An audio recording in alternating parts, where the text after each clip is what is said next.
आज हम मनुष्य की सामान्य लेकिन जटिल समस्या का हल करेंगे, जो है मन का नियंत्रण में न आना, मन को वश में न कर पाना।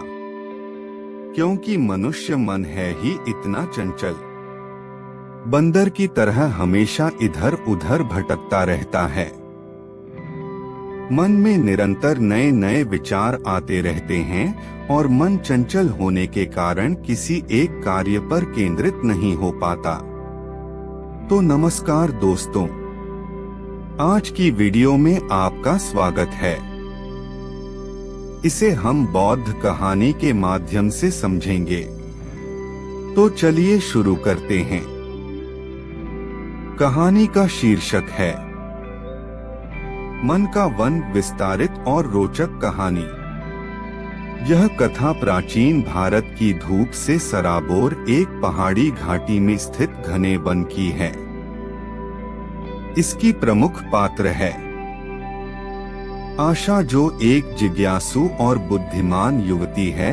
वह तीव्र बुद्धि वाली पर अत्यधिक सोच विचार करने वाली लड़की है। अन्य महत्वपूर्ण पात्र है भिक्षु शांतिनाथ, धैर्यवंत और ज्ञानी बौद्ध भिक्षु, मन के रहस्यों को समझने वाले। वन के जीव जंतु कहानी में प्रतीकात्मक भूमिका निभाते हैं, जैसे बुद्धिमान वृद्ध हाथी, चंचल वानर, शांत हिरण। तो कहानी का शुभारंभ करते हैं। आशा की बुद्धि सूरज की किरणों की तरह चमकती थी, लेकिन उसका मन अनियंत्रित बंदर की तरह विचारों के जंगल में निरंतर उछल कूद करता रहता। भविष्य की चिंताएं छाया की तरह उसका पीछा करती थीं। अतीत की गलतियों का पछतावा कांटों की तरह चुभता था और दूसरों की राय का डर जहरीले सर्प की तरह उसे डसता रहता। ये सब मिलकर उसे निरंतर बेचैन कर देते थे, सुकून की नींद छीन लेते थे। एक दिन धैर्य की तलाश में आशा एक पहाड़ी पर स्थित गुफा में रहने वाले भिक्षु शांतिनाथ से मिली।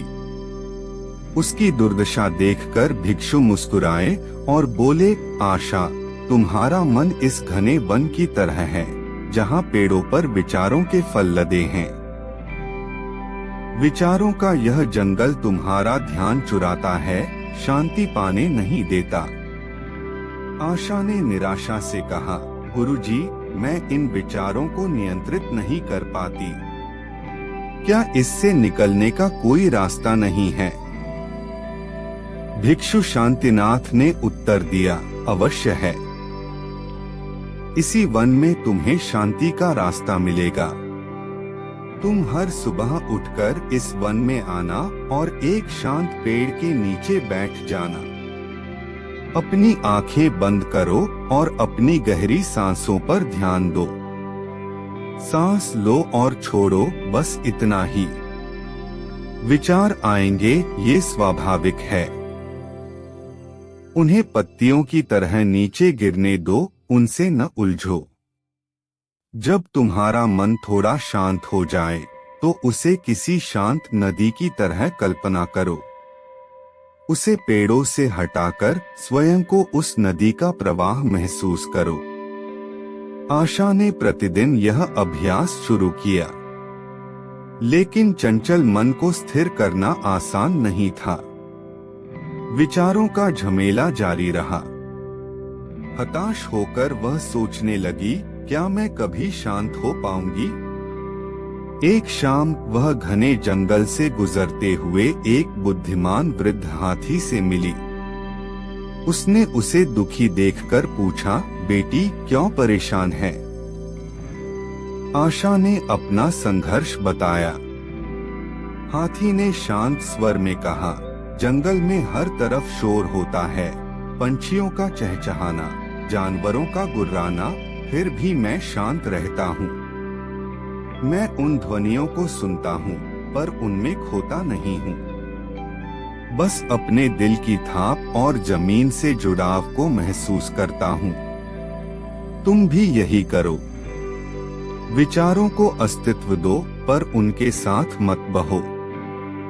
हाथी के शब्दों ने आशा को एक नई उम्मीद दी। उसने समझा कि विचारों को रोकने की कोशिश व्यर्थ है। उन्हें स्वीकार करना होगा, लेकिन उनका शिकार नहीं बनना है। धीरे धीरे ध्यान के अभ्यास और वन्यजीवों के ज्ञान से आशा का मन पहले से काफी शांत हो गया। वह अब अनावश्यक रूप से ज्यादा नहीं सोचती थी। यही कहानी आपके जीवन पर भी लागू होती है। आपको भी अपने मन को नियंत्रित कर धैर्य से अपने काम पर ध्यान केंद्रित करना है और समाज की अनावश्यक बातों पर ध्यान नहीं देना है, जिससे आप अपने काम में सफलता बनोगे। आपके सपने पूरे होंगे और हमारी वीडियो का उद्देश्य पूरा होगा। उम्मीद है आपको वीडियो अच्छी लगी होगी, तो हमारे चैनल विजन कुश को सब्सक्राइब करें और वीडियो को अपने परिवारजनों और मित्रों के साथ शेयर करें।